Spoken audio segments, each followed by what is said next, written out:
Hello and welcome to EPR with your favorite environmental nerds, Nic and Laura. On today's episode, we give our shout outs. Laura and I discuss the joy of watching sports. We interview SunTemple Helgren, a senior manager at AECOM, about working on challenging NAEP projects, travel, and his illustrious quote-unquote soccer career. And finally, on this day in science in 1994, the first of 21 asteroids, major fragments from the comet Shoemaker-Levy 9, which broke up 2 years earlier, hit Jupiter and created a 1,200-mile-wide fireball that was 600 miles high, much to the delight of astronomers awaiting the celestial fireworks. Super crazy. Can't believe it. Remember being like a kid watching this thing on the news. Super fun. Credit, as always, to todayinsci.com. You look stunned, Laura. I don't remember that. You don't remember the Shoemaker-Levy? Yeah, it was super cool. You should look at the photos of it. It's great. Hubble, I think, is the one that took it. The photos as they landed. I want no part of a 1,200 mile wide, 600 mile tall fireball, by the way. I don't want to be anywhere near that. That doesn't even make sense. Like from just a practical perspective, that's so huge. Yeah. 600 miles tall. What? 600 feet doesn't even sound right. Absorb this information. Yeah. Because basically, I think Jupiter is why it broke up in the first place. And it just sucked it all in and then ripped it to pieces. Amazing. Yeah, pretty cool stuff. So please be sure to subscribe, rate, and review. Hit that music.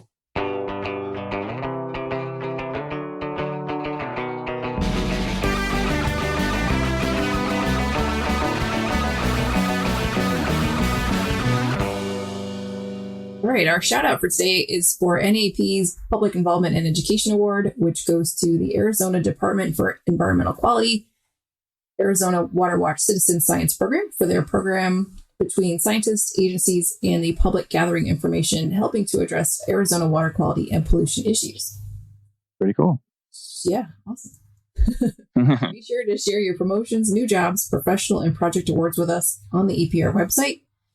Don't forget to register for NAEP's upcoming webinar, the NEPA Case Law Update, on July 27th. Head over to naep.org/webinars-new for more info.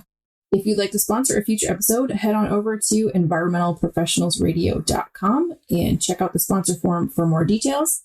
Now let's get to our segment. Super cool. And talk basketball. Well, sure. Just like sports in general. It's like a sports person, but I do like to watch the World Cup. I used to go to the TVA. No, it wasn't TVAP. Swift Mud in Florida used to have a golf tournament that I tried a couple of times. Yeah. How'd you do? Because golf is the meanest. Yeah, right. That's too funny.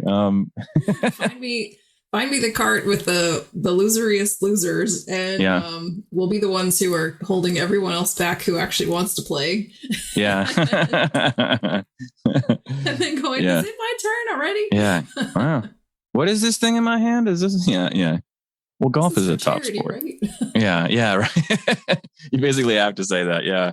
It's oh man, golf's impossible. It's a really tough sport to play. There's so many rules. The thing I can't handle with sports is it doesn't matter if it's golf, right, badminton or whatever. People get so serious, and I just can't get into that. Yeah, I know, and I get it. Like, no matter what, right? You have to have the right people, right? So, like I say, I've been playing pickup basketball with some of my comic friends, which is the safest, best way for me to play basketball because I'm not good at it, but neither are they, right? So.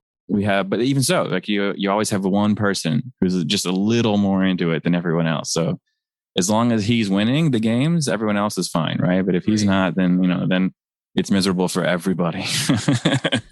But yeah, it's hard. It's because people get really competitive, and they and competition is really good. It can really drive a lot of things, and you have to be able to calm down sometimes too, because it can also bring out really difficult problems and issues and make them worse. In some ways. So yeah, I've seen that a lot. We did a sandlot baseball when I was in grad school. My roommates and I love to play sports. And so we just like to have fun. Yeah, and I learn something new about you all the time. Right? I don't know why I don't picture you as a sports person, but Well, I mean, no, I know which is totally fine. I didn't say I was good at it. I just like to do it. But yeah, it's just, I like the physical activity is really important. I like doing it, and the older you get, the less it comes with the job and the more you have to do that's not outdoors. So I've got to find a different way to get engaged and interested. Right. But we actually we had to stop one of our sandlot baseball games because the guy on third base thought he tagged someone out, and literally everyone else, including the people on his team, were like, "Nah, man, you didn't. I'm sorry. He's safe." And he would not, he refused to even let that down. So he's literally yelling and screaming at everyone, and no one else is yelling back at him. We're all like, "God, dude, just calm down." And then we're like, "Wait, who is he with? Who brought this guy? Where is he coming from? I've never seen him before." He has no friends. Right. Yeah. And he's just like, it's like boo, ghost, But yeah, it's funny to see. But I don't know. I really enjoy that kind of physical activity because it's not just running, which I like to do too. But yeah, basketball is probably the most fun for me because it's just the most athletic, and I can at least dribble a ball pretty well. I mean, I can't shoot for anything, but that doesn't matter a whole lot, especially when you're playing with people who aren't great. Yeah. Well, that sounds like we're all having fun scenario. Yeah, that's what it should be, right? Should be having fun. It's good to have fun. Opposite. People think I look athletic or something. So right. Oh, you must like sports. I'm like, no. No.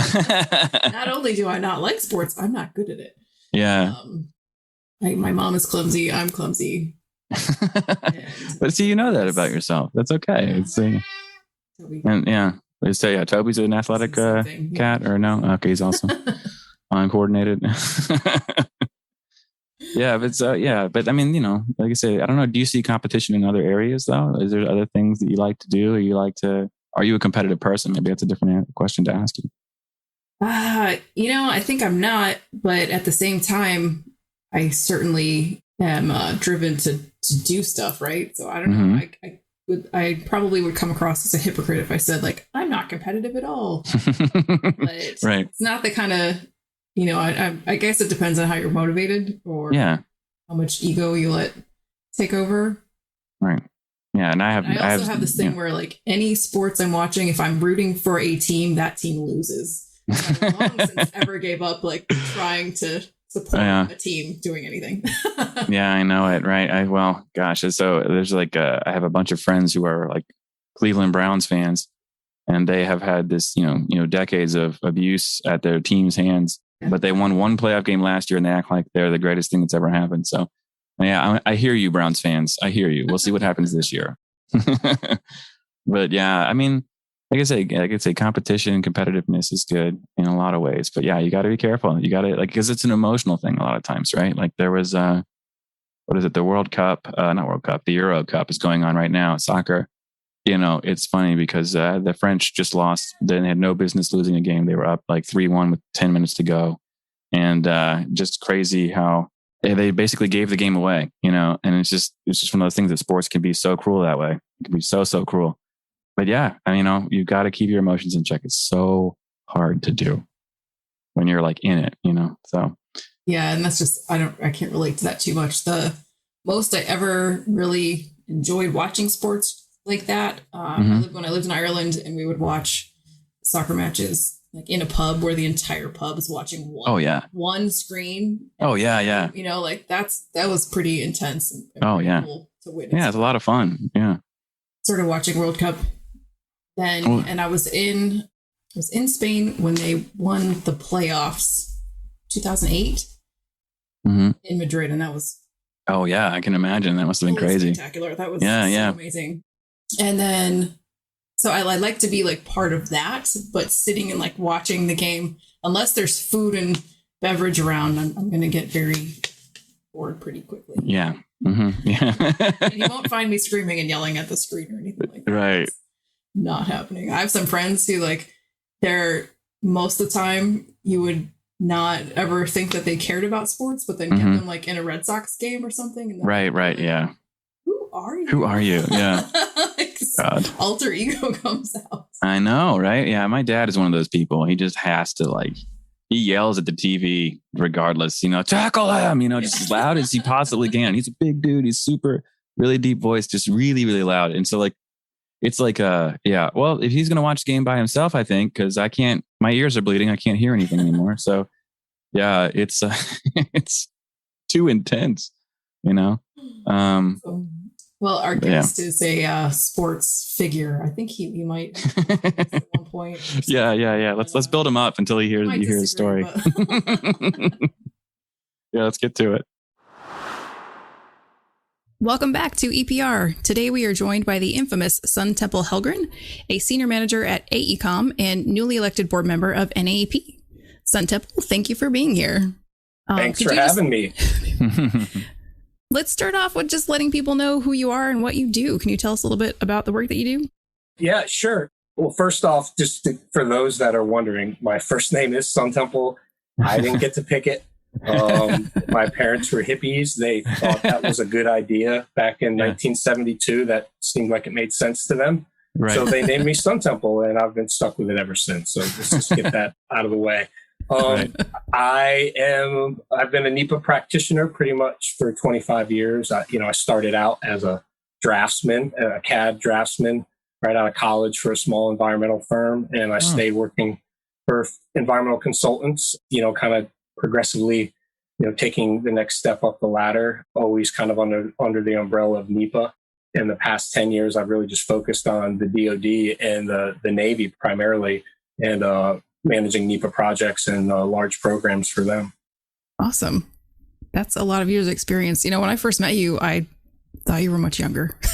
well, thank you. I feel old because I remember when, you look for a job and they go, they want you to have 20 years experience. I'm like, oh my God, I'll never have 20 years experience. And now I'm like, oh my God, I'm that old guy with over 20 years experience. Yeah, exactly. Right. And I'm also glad you mentioned your name. Nick and I were going to ask you, and we actually scrubbed it from our questions because we're like, everyone must ask him that. Let's not ask him that. No, you're right. Everybody does ask me that. And I learned after a while that people were almost embarrassed to, but they really, really wanted to.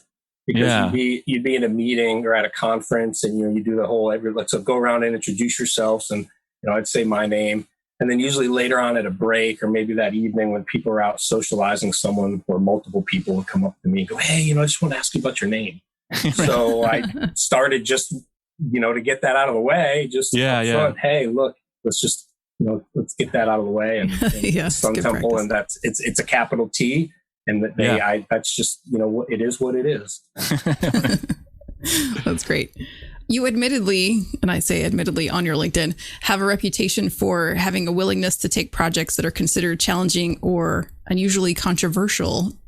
Yes. How does that kind of come about? Well, so it started with a project called Corridor H. So people in the transportation world, they have heard of the Appalachian Redevelopment Act. Mm-hmm. Something that Kennedy, when he was actually campaigning for president and we went through Appalachia, he saw how socioeconomically depressed it was. And one of the reasons he felt was there really wasn't good interstate road system. And it all started with that. So there's a lot of highway corridors that are on the map. Some of them have been developed. Some of them haven't. They all have lettered names. And one of them was Appalachian Corridor H. And that was in West Virginia.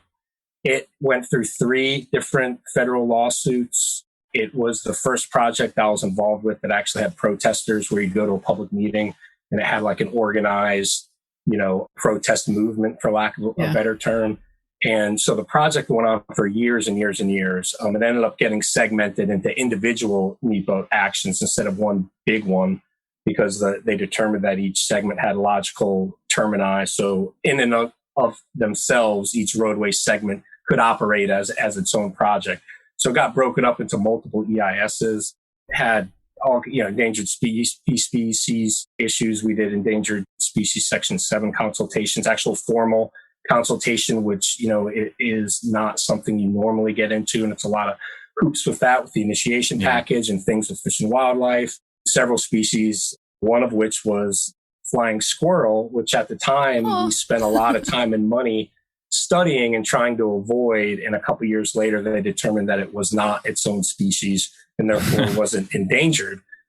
So at one point, there was a West Virginia northern flying squirrel that was endangered.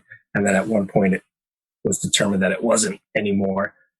So anyway, so that project went on for a long time. I was early in my career. I got to cut my teeth on a lot of different services that you sort of provide, field work, wetland delineations, GPS, cultural resource surveys.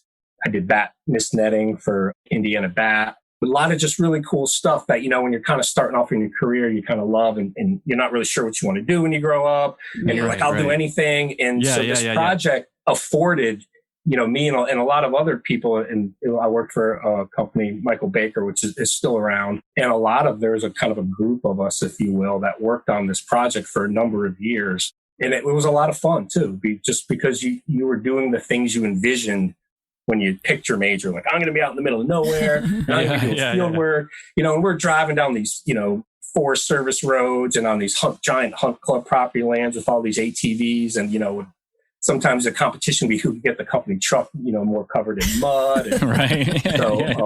So it started with that. And that project gave me a lot of confidence, especially dealing with public and the controversial side and kind of seeing both sides, of the coin, there's give and take in all projects, especially public projects, and all transportation projects are public use projects. Yeah. So, you got a lot of people who want it, and then you got a lot of people who don't, and they both have very valid reasons. So me and others that worked on that project, we learned a lot. And I just kind of took that later in my career, took more challenging, positions with the Navy. They have a project called the Atlantic Fleet Testing and Training, or Training and Testing, EIS, and that covers all of their training and testing they do in the Atlantic Ocean from the Gulf of Mexico up to Maine. Yeah. And a lot of times that garners a lot of public interest in certain areas. So that gets pretty controversial, and you get thousands of public comments. A lot of them are very angry. So I just kind of, once you do a couple projects that are controversial and you understand, the different pitfalls and, how public opinion can sway or derail a project, you just kind of, that's sort of what you end up doing more of. And you don't shy away from them, which, I didn't. And so the next thing I just felt like from one thing to another, it's like, oh God, another one. Right. And then it's what's one more, right? Yeah. Yeah. But, and then 25 years goes by. And you're right, like, exactly. Oh my God, I have really now counting back. And I'm like, oh yeah, I guess it has been 25 years since I have 25 years. Right. Well, I mean, so, like you say, you started out in CAD and you're doing field work and now you're into NEPA. So like, what has that transition been like? So I was a geography major, and where I went to school, back in the early 90s, environmental studies movement, for lack of a better term, was really catching on, and different schools had that under different majors. Some had it under biology, some under forestry. Where I went to school, it had it under geography, and cartography is also part of geography. And the head of our department, Baron Kunicke, he was an old school German cartographer, and he really instilled in you need to understand the principles of cartography. If you want to be a geographer, you need to understand how to make maps. So I took analog cartography, which was Mylar and ink pens. And then I took CAD. It was like version 10 or 11. And his way of teaching you basically was, here's the keys to the computer lab. You have access to it whenever you want. There's the computer. There's the manual. Learn it. And you just would get in there with like 4 or 5 kids, stay up till 3 a.m, just kicking the tires. Like one kid would have the book flipping, like, how do you change the color on something? Color, change color, and it's all typing commands. And that's really how we learned it. So when I graduated and I moved to Colorado looking for a job, there was a small environmental consulting firm. And to be honest with you, they called me, this is what they told me. They're like, we just really wanted to see what a SunTemple was. I'm not making this up. I'm not making this up. And, I went in there with, I had my suit and my tie, and I had my little portfolio of maps I'd made in college, and trying to wow them. And they're just looking at me, and they brought me back in this little, area that they sat, these 2 other guys that did all the mapping and kind of rudimentary GIS at the time for this, like a 12, 13 person outfit. And there was a workstation there and a digitizing tablet. And they sat me down, and there was a quad sheet on the digitizing tablet. And they said, digitize 3 features from that sheet on 3 different layers. And I was like, okay. And they walked away. And so I knew how to do it. So I did it. I registered my quad sheet. I digitized it, put the lines on one layer, the water features on one layer, the township and range on another. They came back, and I showed them my map, and they're like, it's really good. And they handed me a floppy disk remember flying. And they handed me a floppy disk, and they said, "What is that?" They said, "Save the file you just did. Save it onto this disk." And I was like, "Okay." And it was DOS, change to save copy. Yeah. And so I did that, and I gave it to him, and he grabbed it, and he opened it on his computer, and he goes, "You're the first person who could do that. You're hired." And I was like, "Are you kidding me?" And he goes, "You know how many people can't even save a file?" And and this was back before you could just go file save. You actually had to understand how to, which was what my anal German cartography professor made sure I understood. And he would laugh at me. "Oh, SunTemple, you're going to go hug trees. Nobody's going to pay you to hug trees. You need to know something. You need a skill." And he was right. That skill got me that job.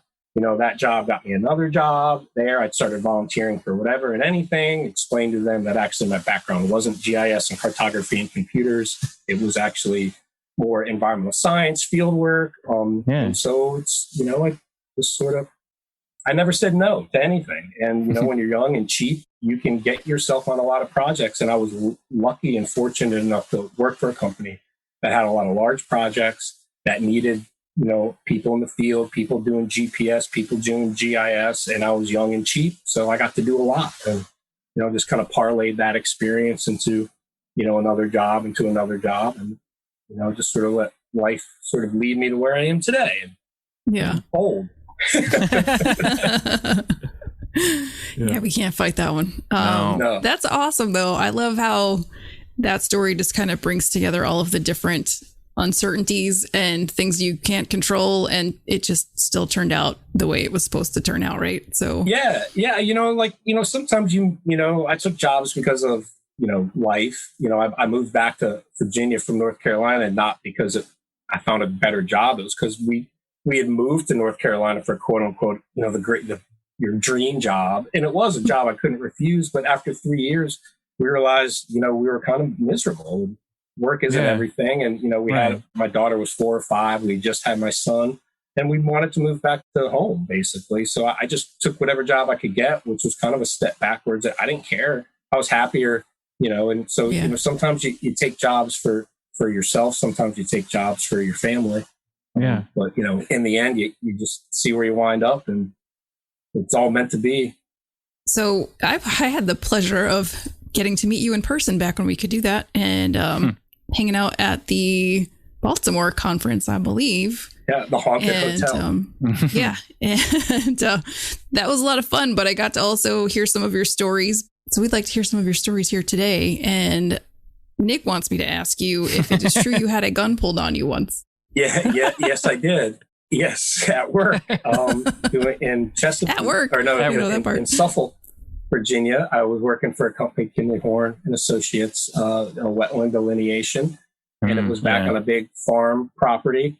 And this guy, I don't know if he was a tenant. I think he was a tenant on the property. Like, he had a trailer on, and he was just living there. Yeah. And so he wasn't around when I showed up, and I kind of parked my car off, on the side and just walked off. It was hundreds of acres. So there's open fields, and there's woods, and there's ditches. And I'm just sort of doing a preliminary, how big of a delineation is this going to be? Like, how much, do I need to come out here with more people? It's just sort of an investigation. How many wetlands do I think are on this parcel? In the meantime, apparently, a gas station down the road had been robbed. And this guy heard it on the radio. And he saw my car parked off in the bushes. And so he was like, "Oh, this might be the guy." So I'm walking out of the fields and out of the woods, and I have my orange vest on, and I have a soil auger and my clipboard, and I see this guy standing by my car, and I couldn't. He had something in his hand. I couldn't tell what it was, and I got closer. It was a rifle. and I'm like, and then so I just kind of put my hands up, and I'm walking with my hands up in the air, and then I see he's got a gun in his, not in a holster, just tucked in his belt buckle. Why would anyone ever do that? Oh, yeah. And I just said, I'm unarmed. And I just, walked up on him, said, I have permission to be here. And then he saw who I was, and obviously I wasn't the guy who just robbed the gas station. And he was bummed out. He was like, he dropped his gun. He was like, "Oh, man, I'm sorry." He goes, "I heard, and he told me the story that the gas station had been robbed, and he thought maybe I was the guy, and he had, he was going to be a hero. And I was like, sorry, I'm not. Thanks for not shooting me. That story could have ended badly. Oh, no, God. Yeah, it could have. It was really kind of, I got back to the office. I was like, can I get hazard pay? Right.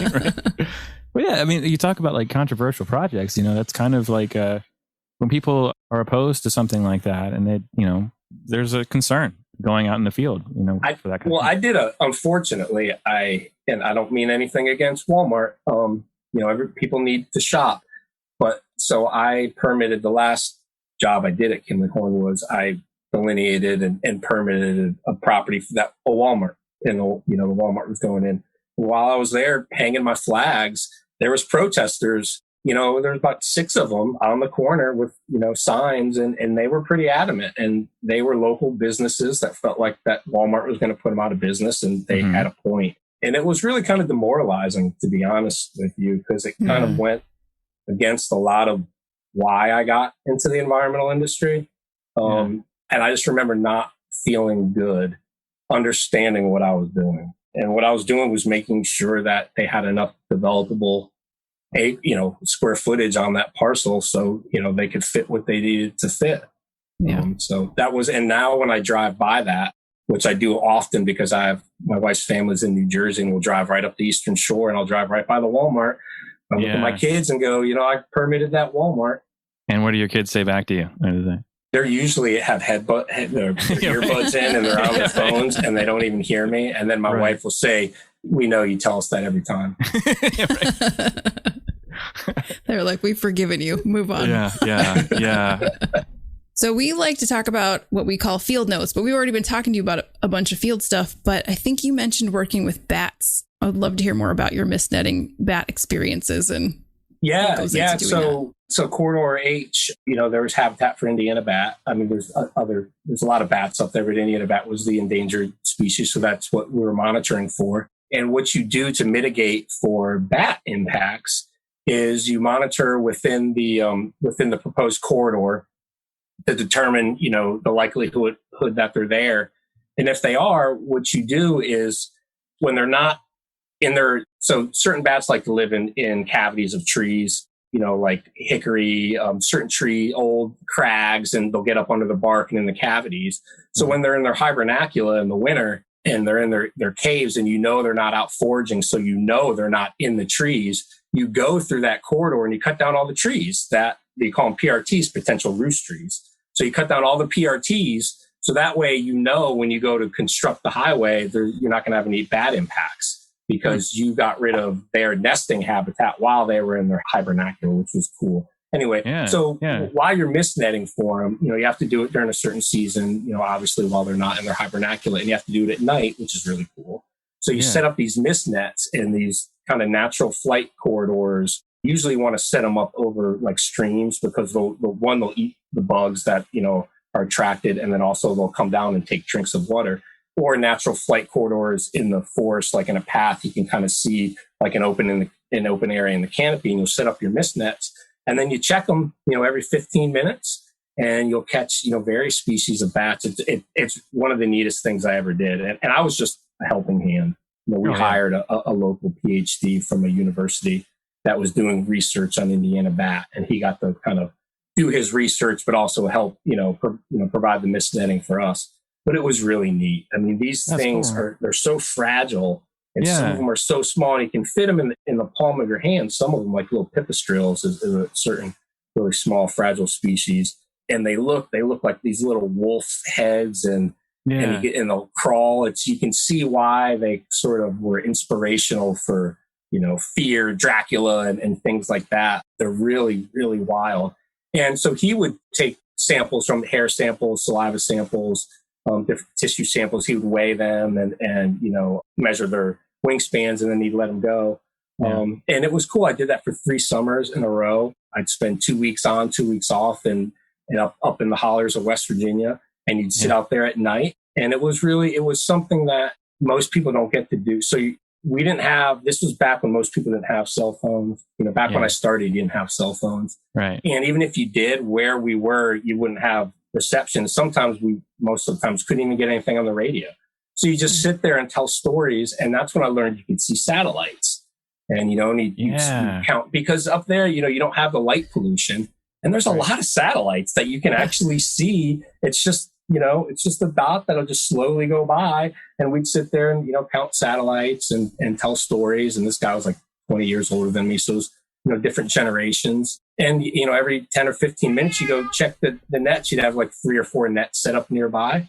And if you had a bat, you really slowly, delicately try to untangle it, because they're fragile. You don't want to injure them. And you'd have to get rabies shots before you did it, because they're suspected to carry rabies. And we wear actual batting gloves, like baseball batting gloves. Oh, okay. I was like, they'd offer some protection, because they bite you. Some of the bigger ones, like a hoary bat, they bite right through that. They draw blood sometimes. But yeah, it was really neat. A lot of fun.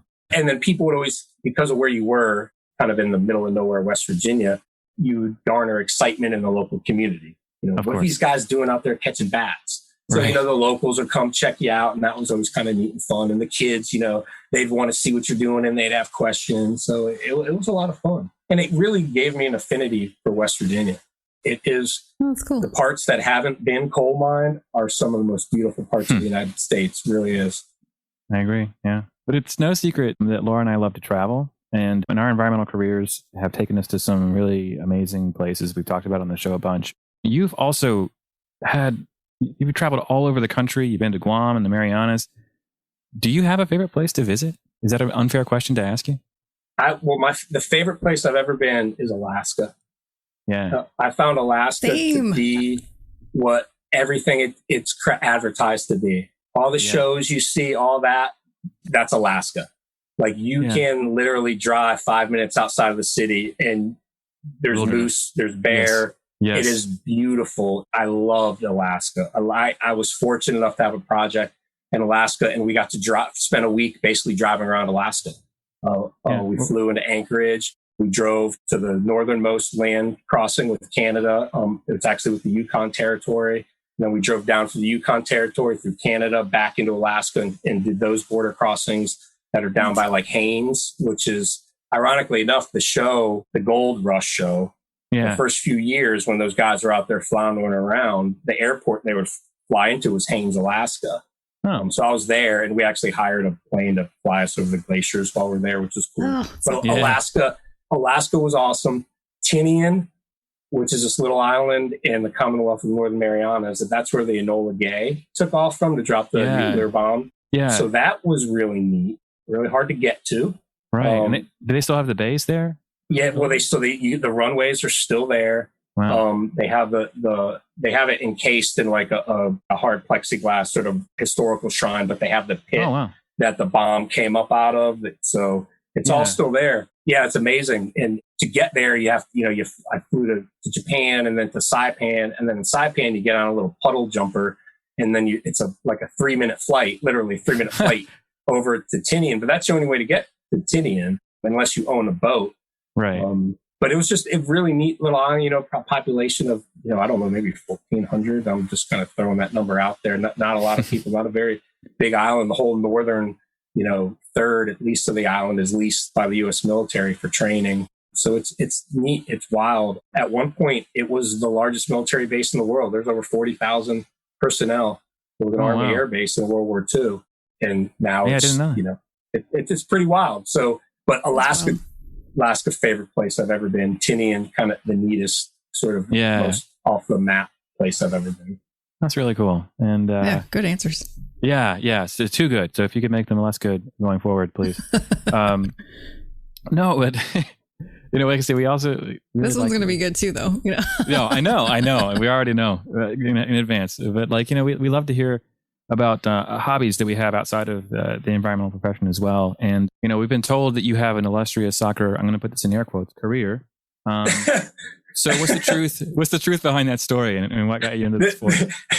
The truth behind that story is, I think people see the name and the hair, and then if I say the word soccer, I think in their mind they create something that in reality is far from it. So I do love soccer. I never played as a kid.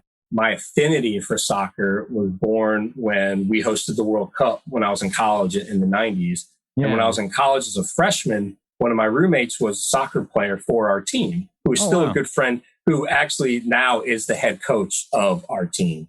So Radford University, Coach Barrett, there you go. We got a game today at 6:00 against Campbell. Well, actually, by the time this airs, the season will already have been over, but I know we did well. Anyway, so he and when the World Cup, I got into soccer. I loved it, team, country against country. Again, I never played. Why would I start at that point in my life? Okay. Fast forward, I'm 38, a guy at the Navy, started a team. He assumed I played soccer because I was talking soccer. I was talking about it. Like, oh, yes, I like it. But, this team did. And so he assumed I played. I thought, I had just been hired as a program manager for a Navy contract. Part of my job, I thought, was to meet to get ingrained with the client. The more people I met, the better, easier it would be for me. So I'm like, yeah, sure, I'll play on a team with the client, even though I don't know what I'm doing. And I just really enjoyed it. And I wasn't the only guy out there who didn't know what they were doing. And then it went from, at one point, I was playing 3 days a week. I was on 3 different teams. Yeah. I've had knee surgery. I shattered my collarbone. I have 11 screws and a plate in my collarbone now.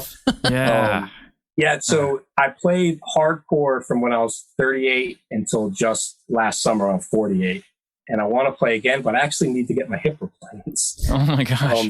I need a new hip, and it is so bad I can't run anymore. And oh my gosh. I haven't been able to run probably for about a year now, and I've just kind of been putting it off because I'm not looking forward to getting a hip replaced. Yeah, I can't imagine. Yeah. But no, so I love soccer, and I'm really passionate, and I can talk a good game. And maybe if you look at me, you could listen to me talk and then think I'm a good soccer player. Right. People who've played with me know that, I can run really fast and hard, but as soon as the ball is at my feet, I just flounder miserably. But I have fun. It's fun. Yeah, but it's really important for anyone who's playing sports to have a thing that you're good at, right? Mine's trash talk. That's what I can do is just distract any player in any sport I'm playing. Just they're like, what are you doing? I'm like, scoring a point right now. That's what's happening. I can look so good before the game starts. Right. The other players that are obviously good, they give me that look that they give each other. Yeah. Like if you watch an NBA game, like the really good players, they look at each other for they know they're making eye contact. There's these visual cues that when you're a really good player. Well, they do that to me, and then the game starts, and then they'll pass me the ball once, and maybe first time they think I'm rusty. Oh, he's old rusty. Well, second time that there's usually not a third time. Right. Oh, that's so. Great. If I do score, people get really happy for me. Oh yeah. They understand what a fluke is. Yeah. We all get lucky sometimes. Yeah, awesome. Well, I love the World Cup too, so I hope we get to cross paths sometimes when that's happening. I was so good times. I was so upset that we didn't qualify for the last one. We better qualify. So embarrassing. Yeah, we better. We really better. There's no excuse.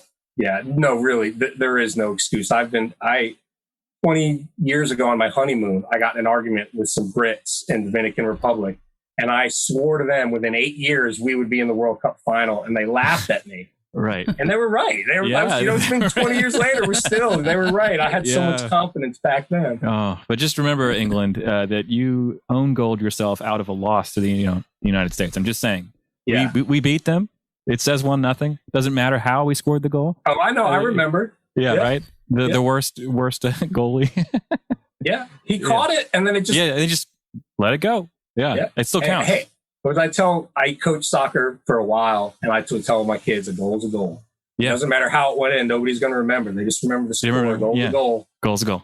Yeah. My boss is British. This is the year, right? We've got plant-based food coming out of the woodwork. We've got new jobs and sustainability and ESG. So it's time for change. So maybe this is the year.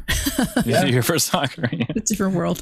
One day, we're getting better. Maybe. Yeah. I think that the future looks brighter now, 20 years out with everything, with EV, renewable, with offshore wind, with electric vehicles, you name it. I'm really much more hopeful now than I was 5 or 10 years ago. Yeah, agreed. So we're getting close to our time. This has been really awesome. We do want to congratulate you again on joining the NAEP board and look forward to making good things happen there with you and your assistants. And we did want to get a little brief history, though, about your experience with NAEP and how long have you been a member? Wow, I've been a member for at least a decade. I think the first conference I attended was Atlanta, and I was with HDR.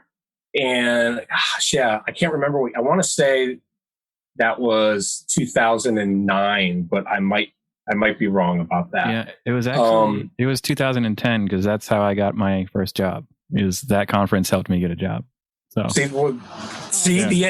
So for all you listeners, especially the young ones, the NAEP conference helped Nick get a job, and look at him now, or listen to him now. So yeah, there you go. All the more reason to be involved in the NAEP.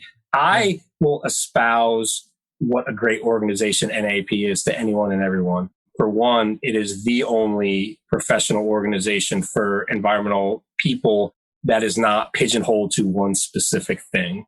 So if you do NEPA, which is very broad, NAEP really is the only home for you, but it's also home for you if you do a lot of other things. Mm-hmm. And I just think it's great. I mean, I refer to the annual meeting as the gathering of the tribes. And I so miss us getting together in person. I so look forward to us being able to, again, not just for the learning and, the networking, but just the commiserating. I'm just complaining to each other about the stuff that we had to do this past year, whatever silly decision or whatever it was. It's kind of cathartic. Absolutely. Yeah, for sure. Yeah. And I know I could say, I hate that we're running out of time. We do have to let you go. But before you go, is there anything else you want our listeners to know? No, except that when Mark Ruffalo is on this show, it's because of me. That's right. Because I'm the one who got him on the show. Okay. So Mark or your people, if you're out there, we went to high school together. I bet you didn't know that, Mark. First Colonial High School, Virginia Beach, Virginia. Look in your yearbook. You'll find me. Yes, you heard it here, folks. That's a good thing for people to know leaving here. Yes. And I think people should know, though, that Mark Ruffalo is amongst the other celebrities and people who are using their influence to do good and wonderful things. So we do also thank Mark Ruffalo for what you do for the environment. but more specifically for his future appearance on the show. Yes. Contribute, of course. Yeah. Of course.